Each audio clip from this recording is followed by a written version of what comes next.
Bonjour à tous. La Chine est le deuxième plus grand marché cosmétique derrière les États-Unis et aujourd'hui, la situation se tend entre les entreprises et le marché chinois. En cause, la hausse des prix, les délais de livraison allongés, les pénuries et les industriels de la cosmétique tirent le signal d'alarme. D'autant que la forte reprise en Chine crée un déséquilibre important car les Chinois priorisent aujourd'hui leur propre marché pour la fourniture des matières et des produits. De plus, le durcissement des barrières réglementaires avec l'entrée en application en 2021 du CSAR ne facilite pas l'export dans ce pays. Différentes problématiques découlent de ce nouveau règlement, ce qui génère une inquiétude profonde pour les marques déjà implantées, mais également pour les primo-exportateurs. Première problématique, la déclaration qui pèse sur les fournisseurs d'ingrédients. Pour la première fois, les fabricants de matières premières sont concernés par une déclaration et doivent transmettre aux autorités de nombreuses données comme la composition détaillée de l'ingrédient, ses caractéristiques physico-chimiques, la description du procédé d'obtention, les contrôles qualité, les critères de pureté et toutes ces données doivent être transmises en chinois.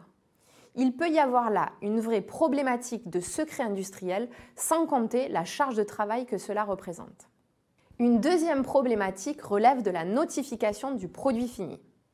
Pour les produits finis, on retrouve également un bon nombre de données à déclarer comme l'intégralité de la formule, le procédé détaillé de production, toutes les données de toxicité, les tests effectués, etc.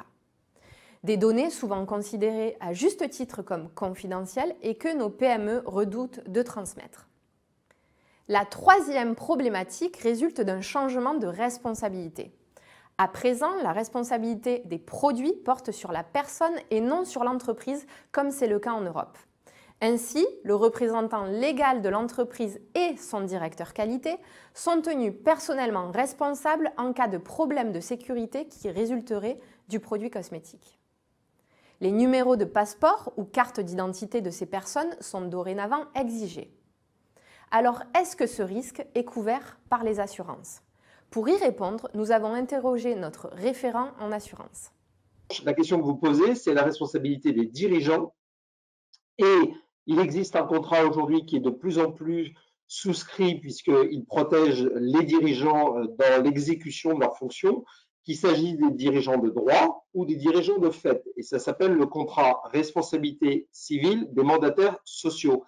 Et la question que vous posez du salarié S-qualité, contrôleur de qualité qui pourrait être mis en responsabilité parce que justement il pourrait y avoir un problème sur la cosmétique et que le gouvernement chinois prend toutes les mesures de précaution pour pouvoir justement se garantir. Les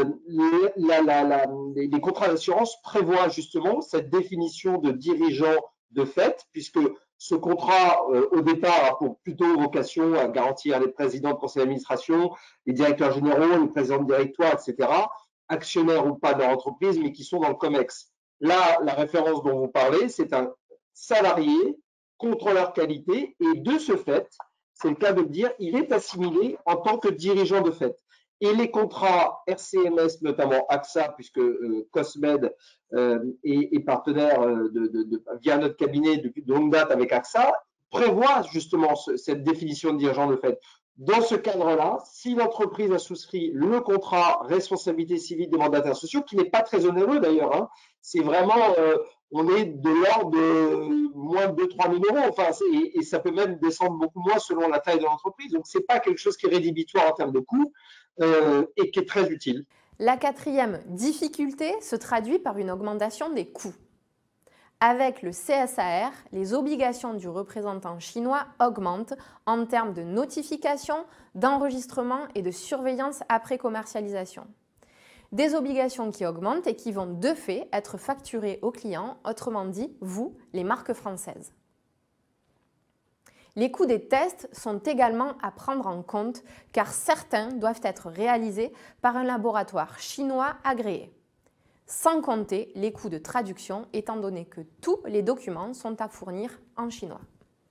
En termes de calendrier, le CSAR est entré en application le 1er janvier 2021 et les autorités chinoises ont souhaité une transition rapide. C'est pourquoi, dès 2022, de nombreuses exigences s'appliquent, comme notamment l'obligation de déclaration de certains ingrédients.